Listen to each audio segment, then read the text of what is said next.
125তম সংবিধান সংশোধন 125th amendment bill এটা পার্লামেন্টে পাস করার জন্য যে সমস্ত নেতৃবৃন্দরা বিশেষ করে যারা ইদানিংকালে কেন্দ্রীয় সরকারের সঙ্গে যোগাযোগ রেখে চলছে তাদের দাবি দেওয়াকে সামনে রেখে আমি আপনাদের উদ্দেশ্যে কিছু কথা বলতে চাই। এটা আপনাদের দোষ না, আপনাদের দাবি ডাইরেক্ট ফান্ডিং এর দাবি, একদম কারেক্ট, আমরা সমর্থন করি। আমাদের দাবির মধ্যে রয়েছে ডাইরেক্ট ফান্ডিং এর দাবি। কিন্তু এই যে ত্রিপুরা সরকার যেই কনস্টিটিউশন অ্যামেন্ডমেন্ট বিলের জন্য যে কেন্দ্রীয় সরকার যে প্রস্তাব পাঠিয়েছিল এবং রাজ্য সরকারের যে মতামত, সেই মতামতের ভিত্তিতে কোথাও ডাইরেক্ট ফান্ডিং এর উল্লেখ নেই। এখানে আর্টিকেল 280 কথা বলা হয়েছে। 280 কথা বলে এখানে সিএ একটা আরেকটা ক্লজ অ্যাড করা হয়েছে। আমরা যদি কনস্টিটিউশনের 280টা যদি আমরা বলি, অর্থাৎ ফিনান্স কমিশন, আমি ছোট্ট কয়েকটা জায়গা পড়ছি। The President shall within 2 years from the commencement of this Constitution and thereafter at the expiration of every 5th year or as such earlier time the President consider necessary by order of Constitutional Finance Commission, which shall consist of a chairman and 4 other members to be appointed by the President.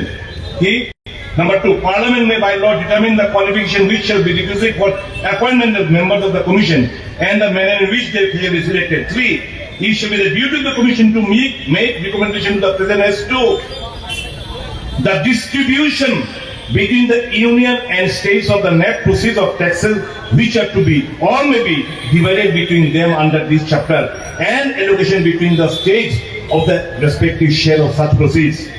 B, the principles which should govern the grants in aid of revenues of the states out of the consolidated fund of India.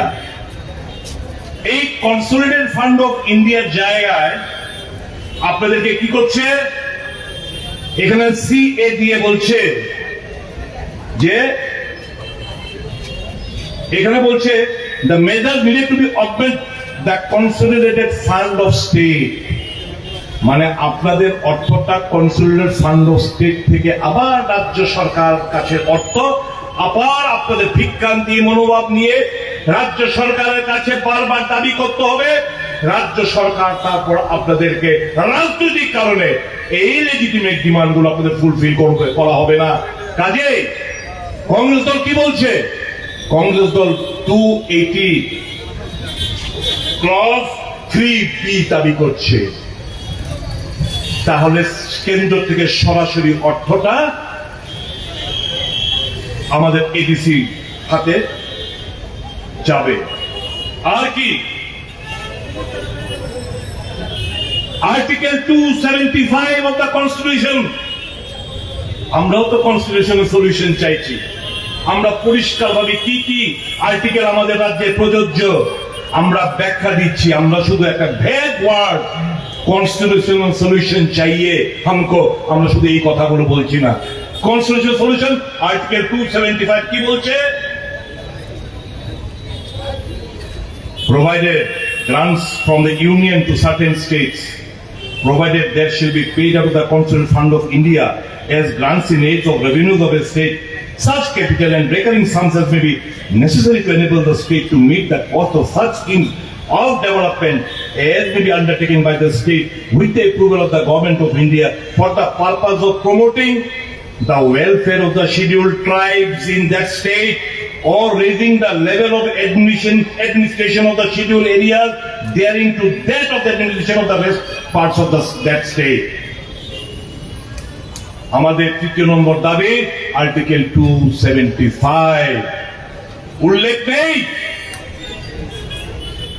যেটা রাজ্য সরকার কেন্দ্র সরকার পাঠিয়েছিল, রাজ্য সরকার যার উপর observation দিয়ে পাঠিয়েছে তার মধ্যে আর্টিকেল 275 এর উল্লেখ নেই। কাজে আমরা চাইছি কংগ্রেস দল এই আর্টিকেল 275 লাগু করুক রাজ্যের জন্য, আদিবাসীদের জন্য আমরা চাইছি। আর কি সংবিধানের আরেকটা দাবি আমার আসামে রয়েছে, আমার সিকিমে রয়েছে, মেঘালয় মিজোরামে রয়েছে, ত্রিপুরায় নাই। কি? আর্টিকেল 371। Article 370 হচ্ছে to protect the rights and interests of the indigenous people of Tripura. তাদের অধিকার সুরক্ষিত রাখার জন্য, তাদের ইন্টারেস্ট সুরক্ষিত রাখার জন্য অন্যান্য নর্থ ইস্টার্ন স্টেট যদি থাকে তাহলে আমার 371